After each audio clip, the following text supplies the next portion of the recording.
தீபாவளி பரிசு அப்படின்னு சொல்லிட்டு பிரதமர் மோடி அவர்கள் அடிக்கடி சொல்லி இந்த ஜிஎஸ்டி வரியை பத்தி நிறைய விஷயங்கள் பேசியிருக்காங்க. இப்போ தீபாவளி பரிசா 40% ஜிஎஸ்டி வரி எதுக்கெல்லாம் கொடுத்திருக்காங்க அப்படிங்கிறத பாத்துருவோமா? உயர் ரக வாகனங்கள் அப்படின்னு பார்க்கும்போது 350 சிசிக்கு மேல இருக்க வாகனங்களுக்கு கண்டிப்பா 40% வரி அப்படின்னு சொல்லப்பட்டிருக்கு.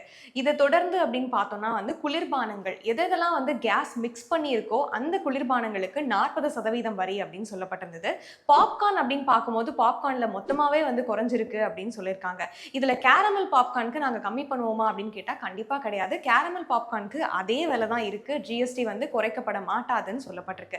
முக்கியமா அப்படின்னு பார்த்தோம்னா ஆல்கஹால், பான் மசாலா, குட்கா இந்த மாதிரியான விஷயங்களுக்கு எங்களால கம்மி பண்ண முடியாதுன்னு சொல்லி 40% வரைய போட்டிருக்காங்க. இதுல இன்னொரு முக்கியமான விஷயம் பார்த்தோம்னா பிரைவேட் ஜெட் தனி விமானங்கள்ல பயணிக்கிறவங்களுக்கு 40% ஜிஎஸ்டி வரி கட்டாயமா கட்டியே ஆகணும்னு சொல்லியிருக்கு. சோ இந்த வரியில ஏதாவது மாற்றங்கள் நிகழுமா இல்ல இந்த வரி போட்டது கரெக்ட் தானா அப்படிங்கறத நீங்க கமெண்ட்ல சொல்லிடுங்க.